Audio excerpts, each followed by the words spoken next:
bonsai. Marie, hindi ko alam kung paano sisimulan ng ang hirap kasi paano at bakit nangyari itong nangyari sa'yo. Gaya mo, di ba 3 na lang tayo dito? Tapos bigla nawala ka na naman. Ang bilis talaga ng mga pangyayari. Kaya nalulungkot kami lahat kung bakit biglang nawala na naman ng isang mahal namin dito sa Amazing. Pero masaya rin ako. Nagkita rin kayo ni Mahal. Ibati mo ako Pero mo susumbong makulitan ko.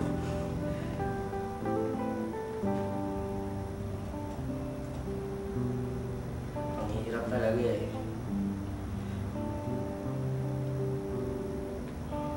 Mamimiss ka namin, lalo na yung aura natin ng body builder, di ba?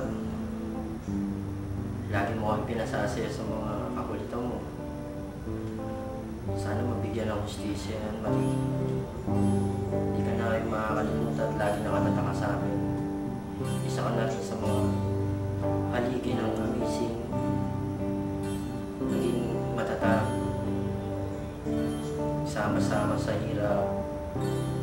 Hindi ka na kayo makakalimutan. Dahil tayo darating din yan pero hindi sa ganung sitwasyon. Hindi ka na kayo makakalimutan. Mahal ka namin lahat. Siya yung mother ko rito sa Amazing. Nung pumasok ako rito, siya yung naging nanay-nanaya ko rito at nag-alaga sa akin dito sa Amazing. Ano pa yung takbuhan ko ng family problem, especially love po yung relationship po, at saka po, isa lahat, financial. Kasi po, si Mother Bonsai yung laging sabi sa akin, pag-absent, pag-big, kaya naman absent ka na naman. Tapos siya po yung bibigay sa akin ng ano, pag sabi Mother, make sure mo po, siya po yung laging pamasahin mo. Mother Bonsai po napakabait, super duper bait. Siya po yung laging nag-guide sa amin sa tamang ganito na maging masipag ka lang sa trabaho mo, maging ano ka lang, totoong tao lang sa mga kapwa mo or worker dito. Yun po, siya po yung pinaka-sharing taong nakilala ko po dito sa Amazing. Especially po, ako po yung last na kasama niya po nung kami po na mangyari po sa kanyang pinarker po na ang sabi niya po na ang saya-saya ko, super saya po, naging mo kami dalawa. Lalo na po yung sa tarpaulin po yan, sabi niya, alam mo yan na nakita mo, ako yung sa gitna. Star ako, diba? Ayan, diba? Kadaganda ko, yan. Always siya sa akin yan. Sabi yung lagi namin pinag-uusapan hanggang sa huli-huli na yung pag-uwi na kami, nasabi na, I love you, I like you very much, na mahal na mahal kita. Tagal sa nakasakay siya ng taxi at kawagahan na lang kung nangyari sa kanya yun, na nabigla ako, na wala akong kaalam-alam. Dito ko lang po nalaman na nangyari po yun sa kanya. Mother Bonsai is Mother Bonsai.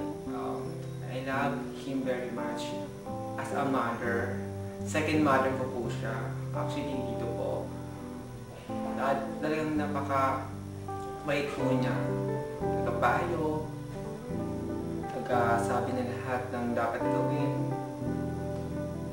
Hindi lang po masabi kay Mother. Super bait po. Napakabait na tao po. At wala pa akong nakitang angas sa kanya po. At siya po magpapayo sa inyo, mapakumbaba po sa kapwa katrabaho po. Mother, I love you so much. I miss you. And sana maging masaya ka na po after na makakuha mo na po yung katarungan. I love you, Mother Bonsai. I love you very much. Message ko lang kay Bonsai, napakasarap kasama niya, napakasarap kaibiganin niya, ng tao niya yan. Sa lahat ng bagay, maaasahan mo siya sa lahat na pag may problema ka, pag meron kang hinanakit o may sama ng loob, sa kanya ka lang lumapit, talagang tutulungan ka niyan. Masarap siya mag-advise sa amin, lalo na nung time na nanay pa namin sa Nedea noon, talagang super sarap ka sa amin yan. Talagang dinadamayan kami sa lahat ng problema. Bonsai, kung nasan ka man ngayon, alam namin na nasa piling ka na ng buong may kapal. Sana maging masaya ka, saan ka man naroon, hanggang sa dulo mo walang hanggan. Andito pa rin kami sa'yo, ng mga kaibigan mo, na lagi kami narito sa'yo upang damayan ka pa rin namin. Kahit wala ka na sa amin, ikaw na lang yung magiging isang anghel na gagabay sa amin kahit wala ka na. Sana sa nangyari sa'yo, magkaroon ng katarungan ang lahat. Hindi ka mababayaan ng Panginoon na hindi malutas ito.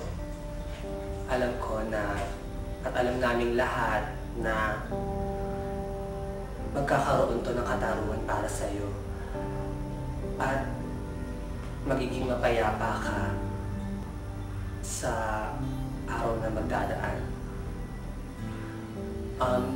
Maraming salamat sa mga tulong, sa pagmamahal. Maraming salamat talaga.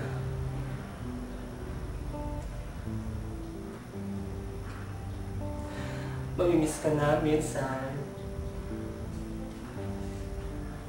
Saan ka man naroon?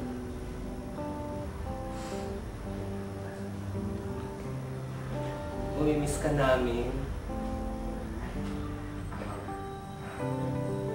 Tinalakan ako niya dahil nga bakit daw ako si CR sa panlalaki, di ba bakit daw? Simula yun, doon ko siya nakitaan na itong taong to ay makakasundo ko dahil unang-una mabait. Kumbaga lahat ng tao kaya niya pakibagayan. Kaya simula yun, tawagan namin sis dahil ayun nga, pinakita niya sa akin yung paano maging isang tunay na kapatid. Ayun nga, bonsai, kung saan ka man naroon, sana maging panatag ka dahil lahat kami dito, pamilya mo sa Amazing.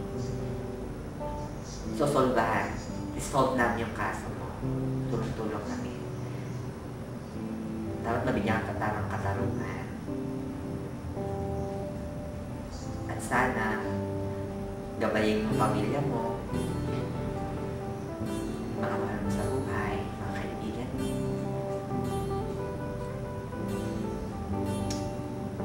Huwag ka mag-alala po, sa lagi ka namin pagdarasal. Isasama ka namin sa pagdarasal na.